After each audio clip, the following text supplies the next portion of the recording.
चलो इनहेरिटेंस शुरू करते हैं। इससे पहले जो हमारा टॉपिक था, इनहेरिटेंस से पहले जो हमने स्टैटिक वगैरह समझा था, सब कुछ क्लियर हो गया था सबका? किसी का कोई डाउट हो तो पूछ सकते हो। जिसमें हमने दिस कीवर्ड समझा था, राइट। हमने फिर ये देखा था दिस के थ्रू हम क्या क्या चीज़ें कर सकते हैं। दिस का मतलब मैंने शॉर्ट में बताया था कि मेरा कहना होगा तो, दिस मतलब मेरा, याद है ना, ये समझाया था। इसके बाद में अभी मैंने बोला था कि इनहेरिटेंस समझेंगे। तो इनहेरिटेंस में यहाँ पे हम लोग समझेंगे व्हाट इज इनहेरिटेंस।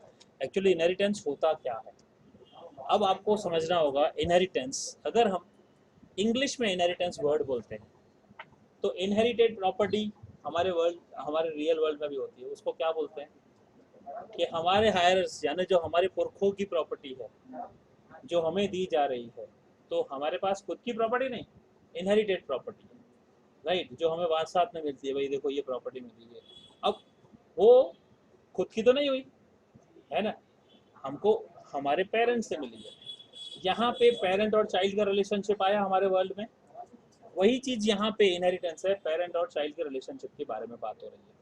अब आप समझ लो काइंड ऑफ इंग्लिश सेंटेंस भी समझा। चलो इसको पहले पढ़ते हैं फिर इसको समझते हैं। चलो, inheritance in a Java is a mechanism in which one object acquires all properties and behaviors of parent object, right? समझ लो, जैसे मैंने बताया पेरेंट और चाइल्ड का, वही यहाँ पे आ गया। is a mechanism in which object acquires all the properties and behaviors। जैसे बोलते हैं ना कि हाँ ये देखो ये लड़का तो इसका लगता है, इसके बिल्कुल अपने बाप पे गया है, हरकतें भी इसकी जैसी है, ये लड़की इसके माँ पे गई है, सारी की सारी देखो लुक्स उसके हैं, तो ये क्या चीज़ है, इनहेरिटेड प्रॉपर्टी होती है ना बच्चों में। सेम काइंड ऑफ यहाँ पे हम एक क्लास से दूसरी क्लास बनाएंगे जिसमें पेरेंट क्लास सारा का सारा प्रॉपर्टी एंड बिहेवियर्स, बिहेवियर मतलब समझे ना, मेथड्स और फंक्शंस, राइट, वो सारे के सारे दूसरी क्लास को दी जाएगी।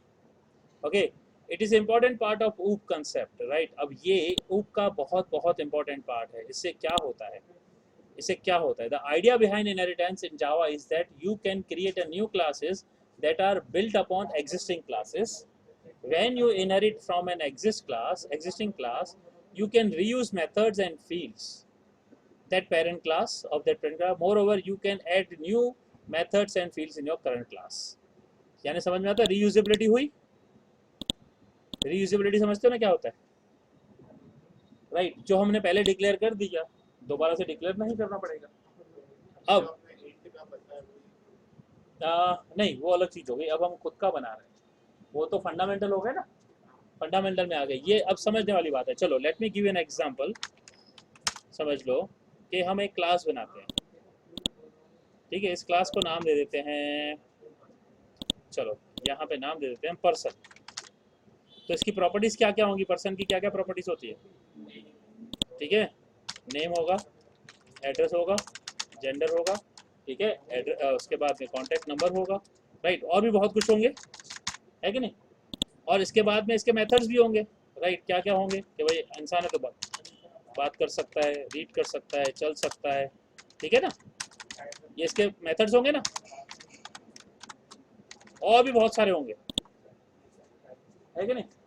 तो ये जब पर्सन का ऑब्जेक्ट बनेगा, राइट, जब आप इसका ऑब्जेक्ट बनाओगे, ओके, लेट अस से आपने बनाया पर्सन टी, तो इस ऑब्जेक्ट के अंदर क्या आया, ये सारी प्रॉपर्टी होगी। अब आप बनाने जा रहे हो एक और प्रॉपर्टी, एक और क्लास, सॉरी, एक और क्लास बनाने जा रहे हो। इस क्लास का नाम हम दे देते हैं एम्प्लॉय। अब मुझे बताओ कि इस एम्प्लॉय की प्रॉपर्टीज कौन सी है जो इसकी यहाँ से सेम सेम होंगी,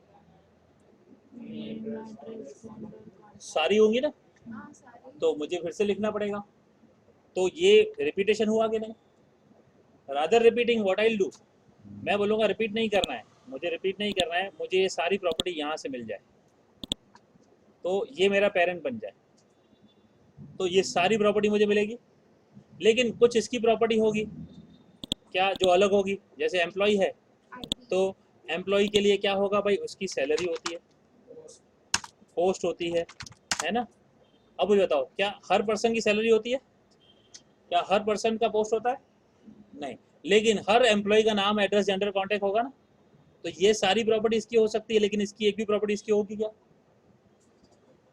तो अगर मैं दोबारा से यहाँ लिखूँ इधर, तो अब मैं रिपीटेशन करूँगा कि नहीं? तो रिपीटेशन करने की अगर मैं रीयूज ना करूँ तो फिर क्या करूँगा?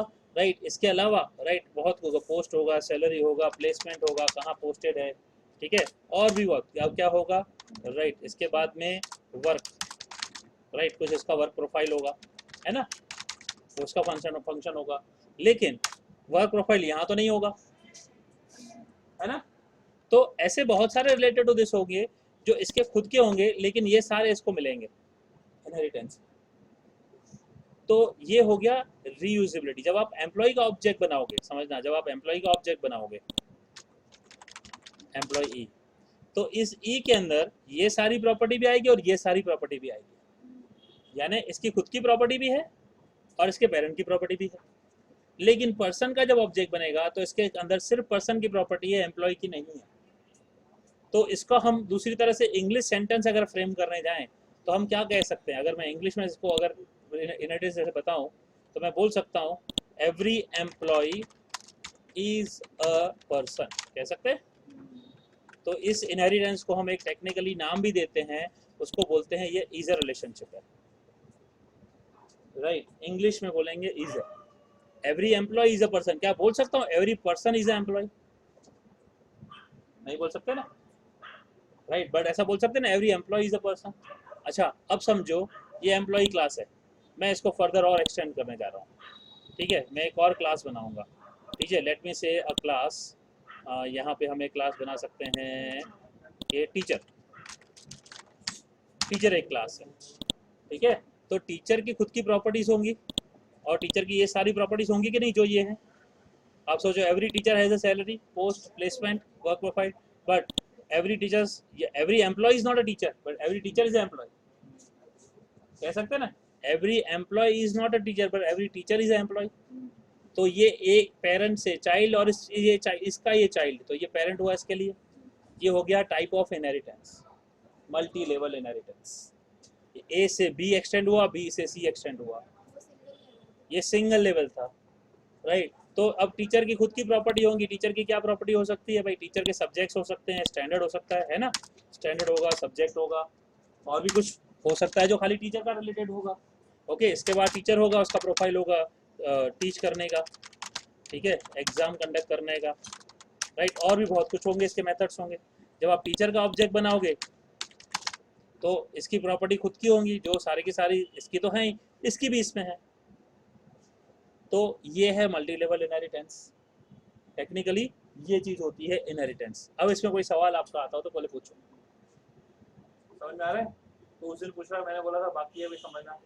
अब इससे ये होता है कि रिपीटेशन हमारा रिड्यूस हो जाएगा। अब इनहेरिटेंस के अलावा एक और टॉपिक आएगा जो मैं बताता हूँ, जिसको हम बोलेंगे एग्रीगेशन एंड कंपोजिशन। एक और टॉपिक है एग्रीगेशन एंड कंपोजिशन, ये भी चीज़ मैं समझाऊंगा बाद में, आगे बढ़ेंगे समझ जाएंगे इस चीज़ को। ये काइंड ऑफ सिमिलर थिंग है बट थोड़ा सा अलग है। जैसे इसको हम क्या बोलेंगे, इज अ रिलेशनशिप, इसको हम दूसरा वर्ड भी बोल सकते हैं इज अ रिलेशनशिप, ये इज अ रिलेशनशिप है। लेकिन एग्रीगेशन एंड कंपोजिशन जो होगा वो इज अ नहीं होगा, वो होगा हैज अ रिलेशनशिप। वो चीज़ समझेंगे अभी, ठीक है। अब देखो आगे बढ़ते हैं, इसमें क्या क्या जो मैंने बताया उसमें देखो। The idea behind Java is that you can create a new class that are built upon existing classes when you inherit a class from existing class, ठीक है, where it is, यहाँ पे गया,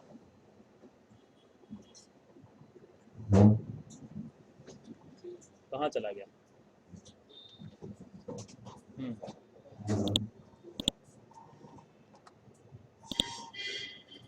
ठीक है, from existing class you can reuse methods and fields of the parent class. Moreover you can add new methods and fields in your current class also, है कि नहीं? जो मैंने बताया we can, अब मुझे नए मेथड यहाँ ऐड करने कर सकता हूँ ना, यहाँ कर सकता हूँ, तो I can add new classes. So moreover यहाँ हो गया inheritance represent is a relationship आ गया, which is known as a parent child relationship.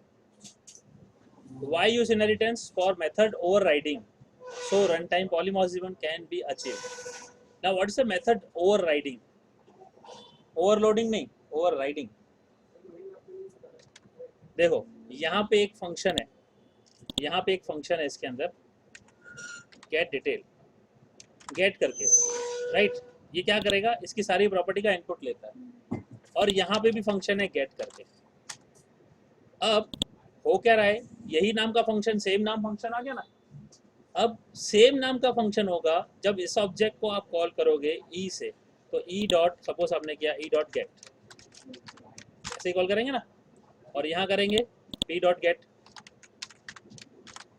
लेकिन सपोज कि ये फंक्शन यहाँ नहीं है, ये यहाँ नहीं है, ठीक है, तो भी ई डॉट गेट तो चलेगा। क्यों चलेगा, क्योंकि गेट यहाँ तो है, यहाँ से इसका एक्सेस तो होगा ना, तो भी चलेगा तो सही। ये डेटा अब यहाँ पे अगर रखा तो ये सारा और ये वाला भी इनपुट ले रहा हूँ, तो सेम नाम का फंक्शन है, तो पुराना वाला फंक्शन यहाँ ओवरराइड हो गया, यहाँ पे ओवरराइड हो गया, यानी इसका जो मैकेनिज्म है, इसका मैकेनिज्म अलग हो गया। यहाँ पे अभी ई डॉट गेट करेंगे तो इसी का हम कर रहे हैं, राइट, समझ में आया। तो ये हो गया ओवररिडन, यहाँ ओवरराइड हो गया। अदरवाइज अगर मैंने यहाँ कुछ ऐसे कर दिया, समझ लो, ठीक है, क्या करता हूँ कि मैं यहाँ पे इसको फंक्शन ही बदल देता हूँ। कैसे बदल देता हूँ, लेट मी हैव समझो गेट और इसके अंदर कुछ इंटीजर दिया, तो ये ओवरलोड हो गया, ओवरराइड नहीं हुआ, क्योंकि ये विदाउट आर्ग्यूमेंट है और ये विथ आर्ग्यूमेंट है। यहाँ ओवरलोड हो जाएगा, ओवरलोड होने का मतलब ये ओवरराइड नहीं कर रहा है ना। तो अब मुझे ओवरलोड करना है तो आर्ग्यूमेंट नहीं देना है, ओवरराइड हो जाएगा, और ओवरराइड नहीं करके ओवरलोड करना है तो आप आर्ग्यूमेंट दे दो, जितने आपको देने हो, जैसे आपको देने हो। ये हो गया ओवरलोड, ये ओवरराइड, और ये ओवरलोड, ऐसे, ओके। तो ओवरराइड करना।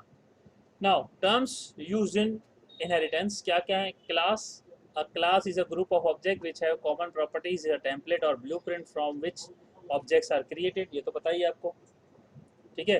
नाउ सब क्लास और चाइल्ड क्लास, देखो अब इसके टर्म्स हैं, इसको मैंने क्या बोला, पेरेंट क्लास बोला ना, इसको मैंने चाइल्ड क्लास बोला, तो आप इसको पेरेंट क्लास भी बोल सकते हो, इसके टर्म्स हैं, पेरेंट भी बोल सकते हो, सुपर क्लास भी बोल सकते हो, बेस क्लास भी बोल सकते हो। सी प्लस प्लस में इसको बेस क्लास कहा जाता है, ठीक है। लेकिन यहाँ पे क्या कहा जाता है, सब क्लास यहाँ, और सुपर क्लास यहाँ पेरेंट क्लास कहा जाता है, ठीक है। यानी ये पेरेंट क्लास को, और चाइल्ड क्लास को क्या कहा जाएगा, सब क्लास या चाइल्ड क्लास। ये टर्मिनोलॉजी है, याद रखना, terminology is very very important, right. Sub class is a class which inherits the other class, it is also called a derived class, extended class और चाइल्ड क्लास।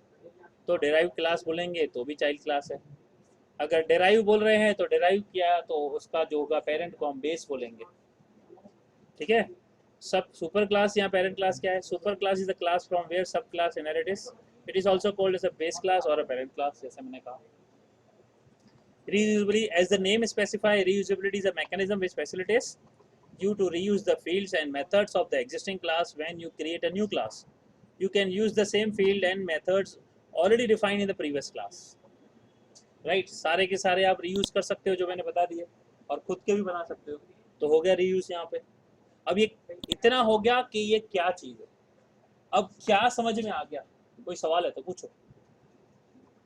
अब कैसे है वो अभी सब प्रैक्टिकली देखेंगे, जैसे कैसे बताया है यहाँ पे। देखो अब यहाँ पे सिंटेक्स है, आप एक क्लास लिखोगे, यहाँ पे चाइल्ड क्लास का नाम लिखोगे, सब क्लास का नाम, और एक्सटेंड कीवर्ड है, ये कीवर्ड लगाना जरूरी है, एक्सटेंड्स, ये एक्सटेंड्स कीवर्ड है, और इधर सुपर क्लास का नाम आएगा। तो अब ये मैंने जैसे लिखा, राइट, एम्प्लॉय, तो इसको कैसे लिखेंगे, अगर मैं आपको नोटपैड में देखता हूँ, राइट, तो मैं कैसे लिखूंगा, ये लिखना है तो मुझे, ठीक है, ये लिखूंगा क्लास एम्प्लॉय एक्सटेंड्स पर्सन, ये इसके ऊपर होगा क्लास पर्सन, इसके अंदर हो सकता है स्ट्रिंग नेम हो, ठीक है, इंटीजर आईडी हो, और भी बहुत कुछ हो सकता है। और ये सारी की सारी प्रॉपर्टी टेक्निकली अगर मेरे को दोबारा लिखनी पड़ती है यहाँ पे, है कि नहीं, अब वो लिखने की जरूरत नहीं, वो सब आ गई यहाँ पे, राइट, क्लियर हुआ। तो ये हम एक्सटेंडिंग का ये सिंटेक्स कैसे लिखते हैं, ये सिंटेक्स है, शायद समझ में आ रहा है तेरे को। ये क्या है, गायब लगा पड़ा है, कितना मिस किया शेव तूने।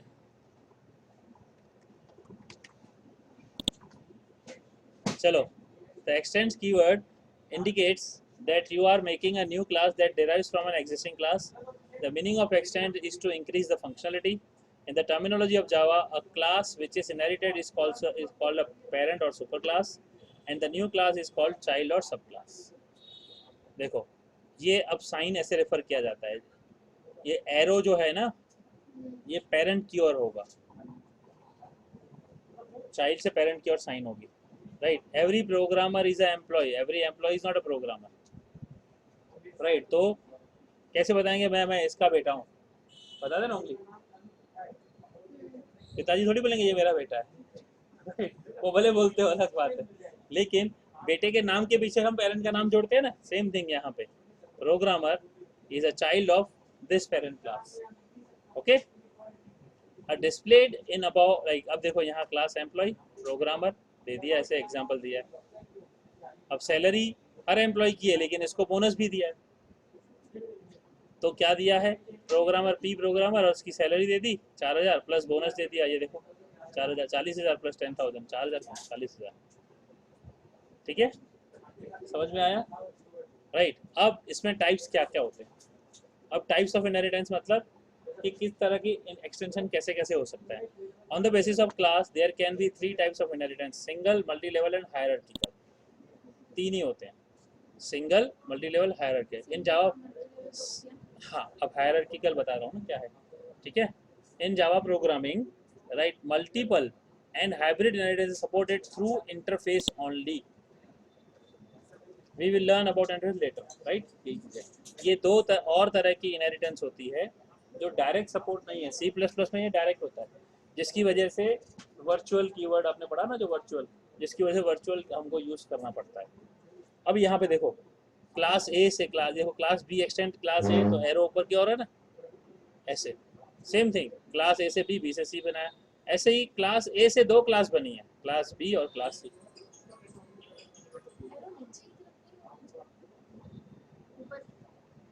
अच्छा, वो आपके नाम में, आपके नाम के पीछे फादर का नाम होता है, हाँ. तो मतलब आप किसके बच्चे हो पता चल गया ना, तो काइंड ऑफ थिंग. मैंने बोला ये फर्स्ट नेम, ये second name, kind of thing. Multi level, यहाँ पे देखो multiple inherit not supported in Java through classes. When one class inherit multiple classes is not at multiple. देखो अब देखो ए और बी से सी बनाया, तो ये मल्टीपल का यहाँ इन्होंने डायग्राम खाली दिया, लेकिन ये सपोर्ट नहीं होता है जावा में, याद रखना. ये हाइब्रिड है, एक क्लास से बी और सी बना और बी और सी से डी बना, ठीक है. ये सी प्लस प्लस में सपोर्ट है.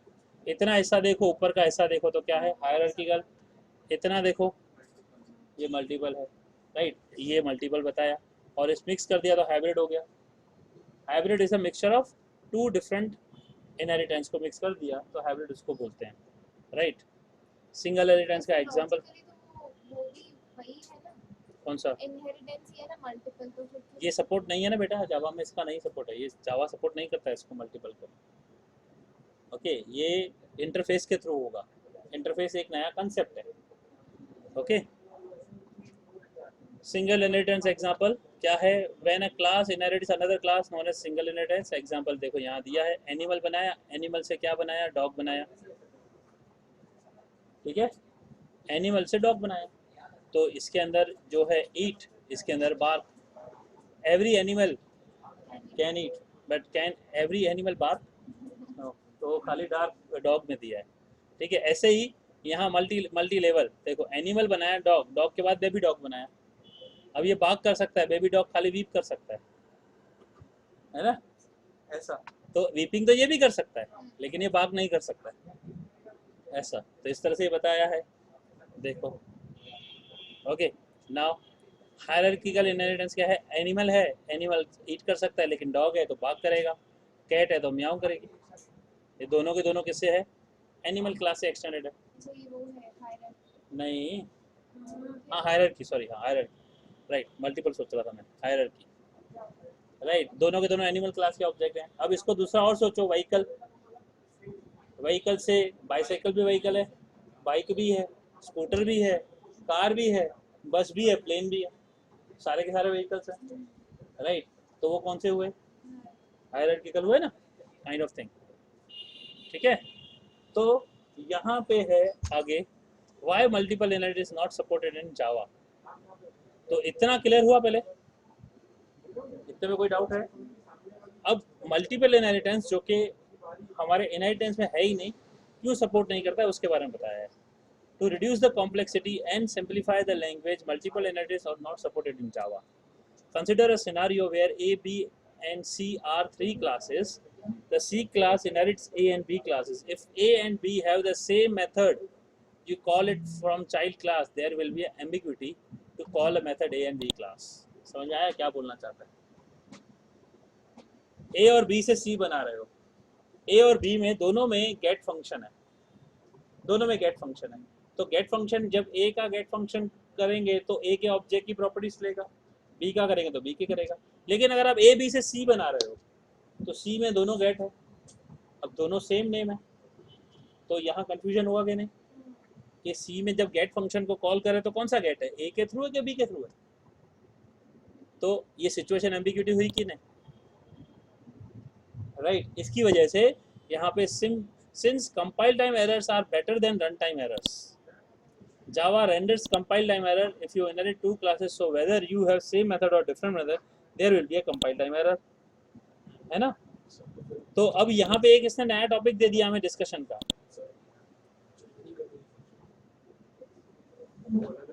अभी मुझे एक बात बताओ, समझना, अभी आप बहुत अच्छा सवाल किया, मुझे बताओ ये पेरेंट का फंक्शन है गेट,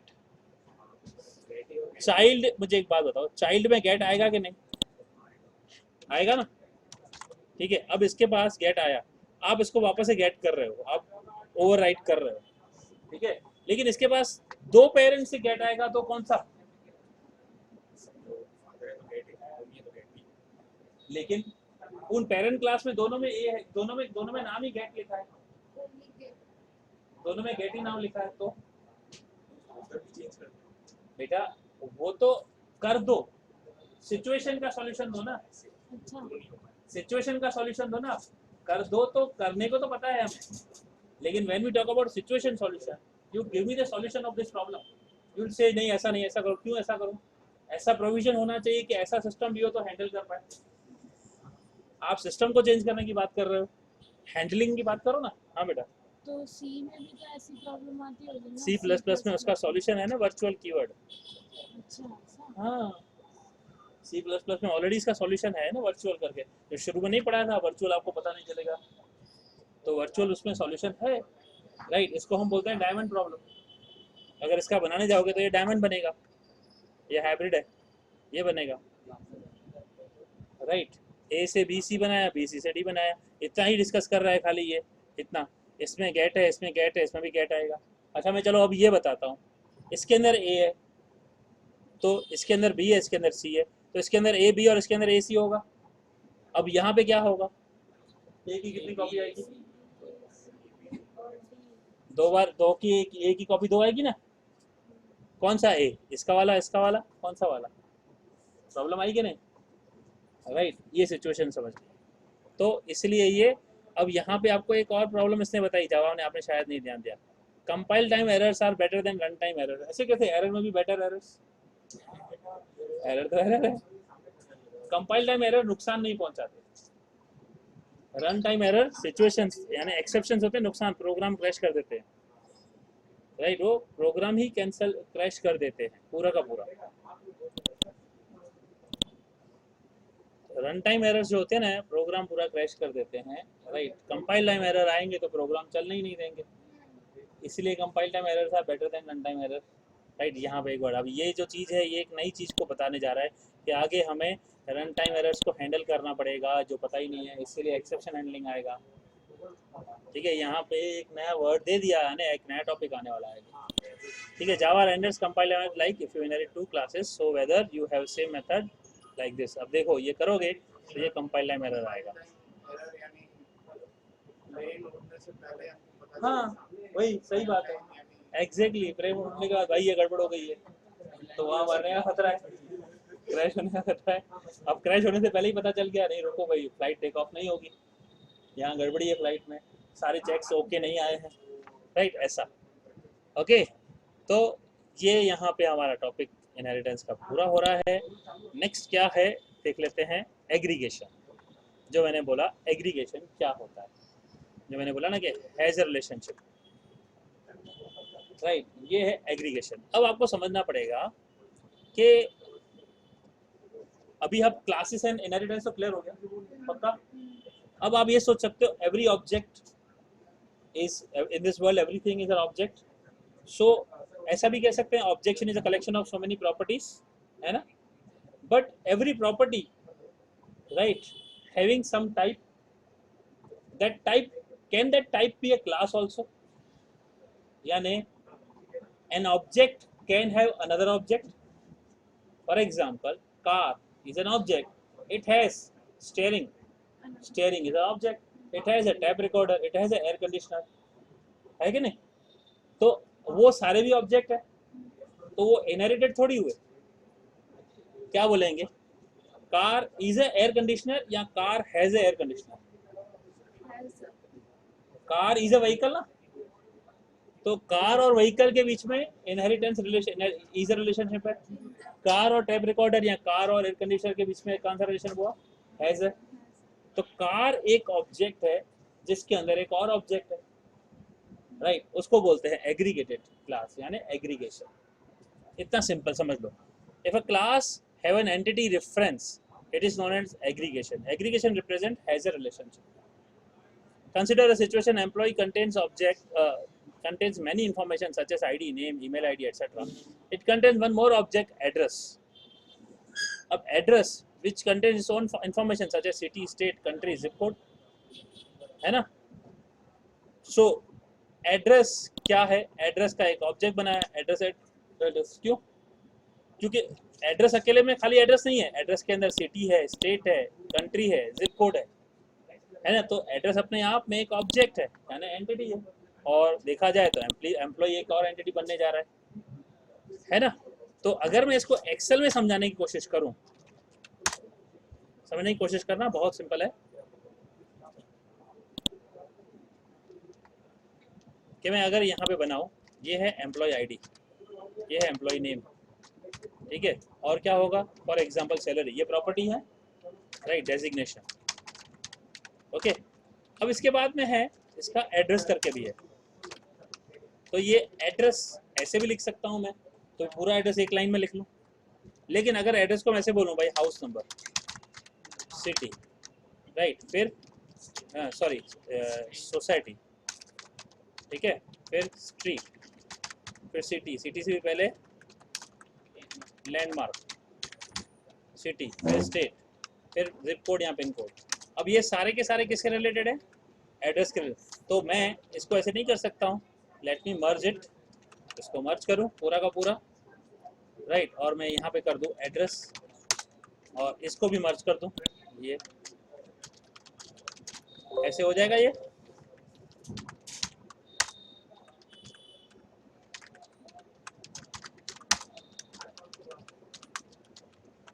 अब आप देखो ये बन गया ऐसे,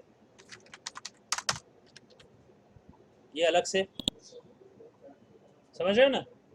तो ये हेडिंग कैसे कर दी मैंने, एड्रेस के अंदर ही है लेकिन एड्रेस उसके अंदर ही है। तो ये हुआ आपका एग्रीगेटेड प्रोडक्ट, यानी यहाँ पे हम क्या करेंगे, एक ऑब्जेक्ट बना रहे हैं। In such case employ has an entity reference address, so relation employ has a relationship, simple like this. देखो simple example of aggregation, circle है, ऑपरेशन डबल एरिया। अब एरिया का क्या है, एरिया अपने पास किया, राइट, रेडियस, तो ये स्क्वायर, राइट, ऑपरेशन यहाँ से आया। अब ये क्या होगा, in this example we have created reference of operation class in a circle class, ठीक है। अब स्क्वायर को अदर कॉल करेंगे तो ये होगा एरिया ऑफ सर्कल में, तो चलेगा नहीं, राइट। तो ये देखो ऑपरेशन ओपी डबल पाई दे दिया। अब ये खाली क्या करेगा, स्क्वायर करेगा ना, लेकिन मुझे तो पाई आर स्क्वायर चाहिए, तो पाई जब तक दूंगा तब तक होगा ना। तो क्या होगा, मैं यहाँ पे ऑपरेशन रेडियस पास कर दिया इसमें आर्ग्यूमेंट, तो रीयूजिबिलिटी हो गया, राइट, मेरा रेडियस हो गया। लेकिन फिर रेडियस जो रिटर्न आएगा इसका वैल्यू, मैं उसको पाई से मल्टीप्लाई कर दूंगा। अगर मैंने कोई भी वैल्यू पास कर दी 3, 3 का स्क्वायर हो जाएगा 9, तो अब इस स्क्वायर को पाई से मल्टीप्लाई कर दो, तो हो गया area of square, area of circle. समझ रहे हो नहीं समझ रहे? Let me ask you the simple thing. देखो, स्क्वायर का साइज है, सर्कल का रेडियस है। अब इसका साइज है 3, अब इसका स्क्वायर क्या होगा? 3 इंटू 3, राइट। अब मैं बोल रहा हूँ पाई भी करके एक मेथड है, ठीक है। अब मैं एरिया की इसकी बात करूँ तो इसका भी साइज है 3। तो अगर मैं इसी फंक्शन को यहाँ कॉल करूँ तो क्या होगा? 9। लेकिन खाली 9 के साथ मैं पाई को मल्टीप्लाई कर लूँ तो हो गया एरिया ऑफ सर्कल। तो मैंने यही यूज किया कि नहीं किया? यही फंक्शन यूज किया ना।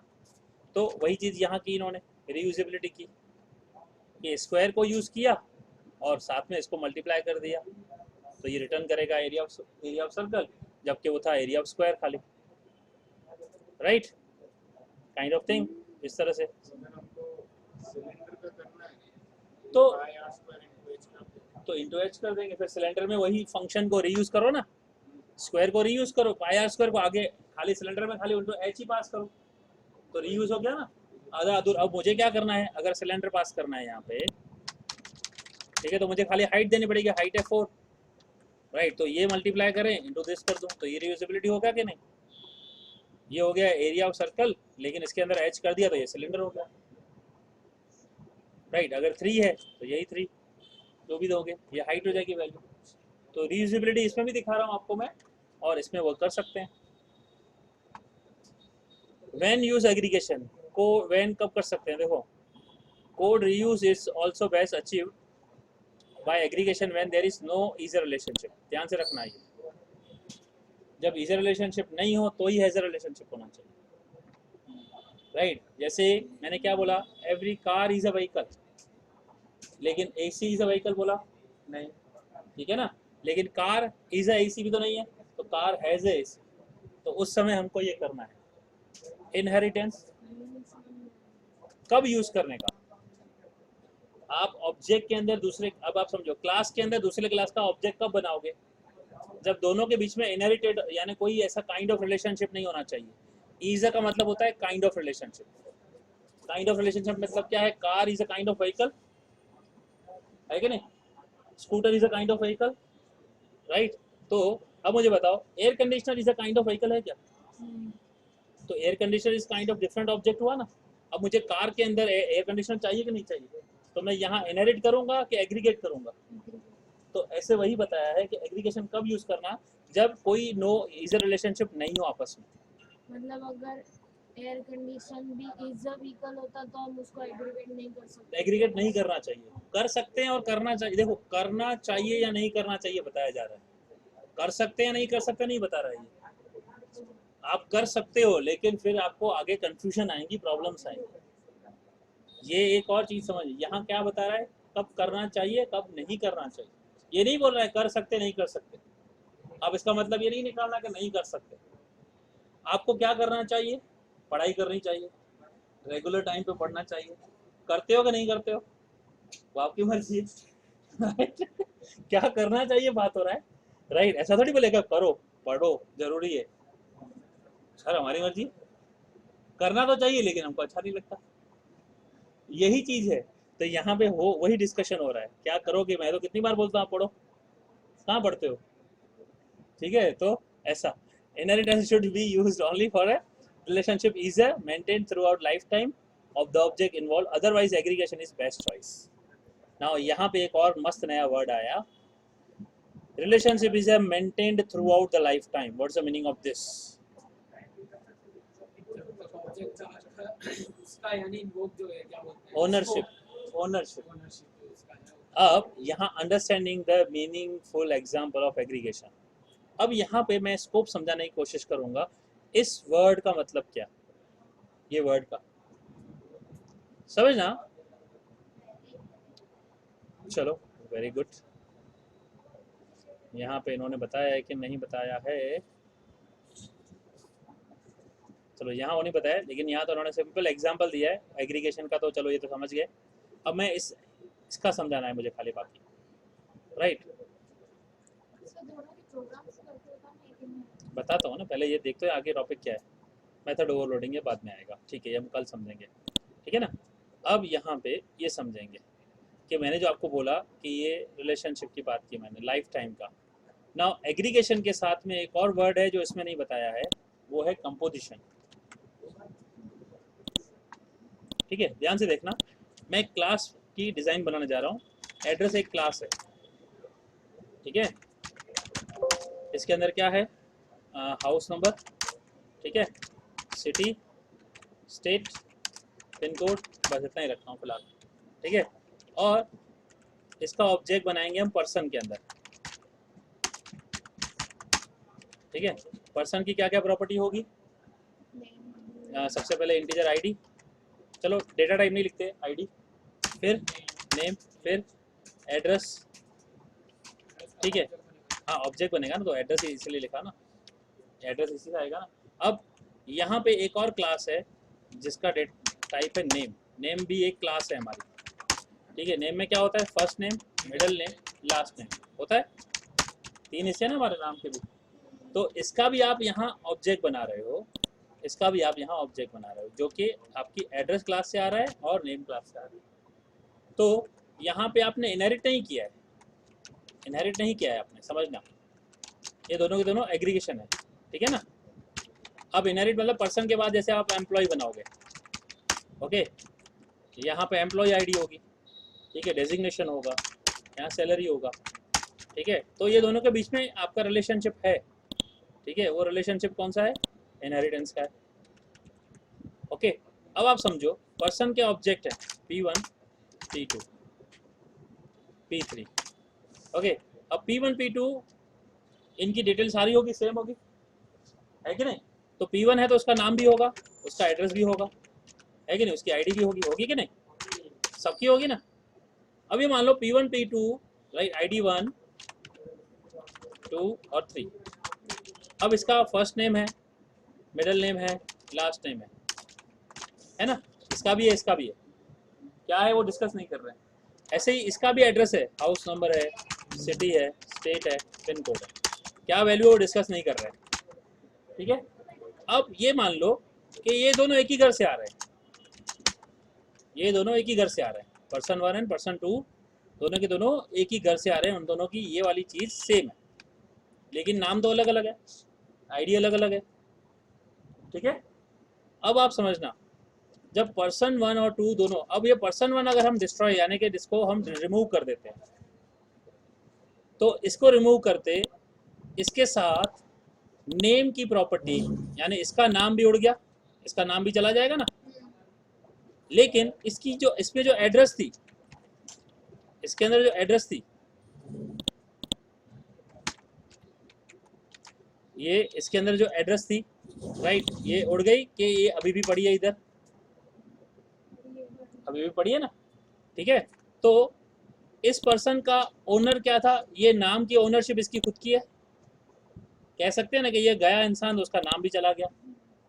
तो भले ये एग्रीगेटेड है, इसके अंदर एग्रीगेटेड ऑब्जेक्ट है, लेकिन ये ओरिजिनल ऑब्जेक्ट खत्म, तो उसकी ओनरशिप भी इसके पास ही है कि हाँ ये नाम भी खत्म, इसका ऑब्जेक्ट भी खत्म हो गया कि नहीं। लेकिन जैसे ही हमने एड्रेस पे ध्यान दें, तो ये एड्रेस अभी भी लाइव है, लेकिन दूसरे ऑब्जेक्ट के अंदर। तो बहुत सारी क्या होता है हमारे पास, जब ऑब्जेक्ट बनाएंगे इसके अंदर ऐसे प्रॉपर्टीज होंगी, ऑब्जेक्ट खत्म तो उसकी ओनरशिप यानी वो उसकी एक्सेस भी खत्म हो जाती है। जैसे नाम, इंसान खत्म हो गया, नाम चला गया, लेकिन एड्रेस अभी भी है, क्योंकि दूसरा इंसान भी उस एड्रेस पे रहता है ना। तो इसको हम बोलते हैं कंपोजिशन, यानी जिसकी ओनरशिप यानी नो ओनरशिप, ओनरशिप नहीं होती है किसकी, इस क्लास की ओनरशिप नहीं, लेकिन ये एग्रीगेशन में ओनरशिप होती है। अगर ये ऑब्जेक्ट खत्म हो गया तो उसके साथ पुरानी बेस क्लास का भी खत्म हो जाता है। ये डिफरेंस है एग्रीगेशन एंड कंपोजिशन, समझ में आया। चलो काफी हो गया। और शेफ तेरे को कोई सवाल है क्या? नहीं सर, समझ गया सर। चलो ठीक है, बाकी देखेंगे नेक्स्ट कल रखते हैं या परसों रखते हैं, जो भी होगा कल ही रखेंगे, अगर नहीं तो प्रैक्टिकल तो दिखाना है, वैसे भी ओवरलोडिंग कल समझेंगे, ठीक है।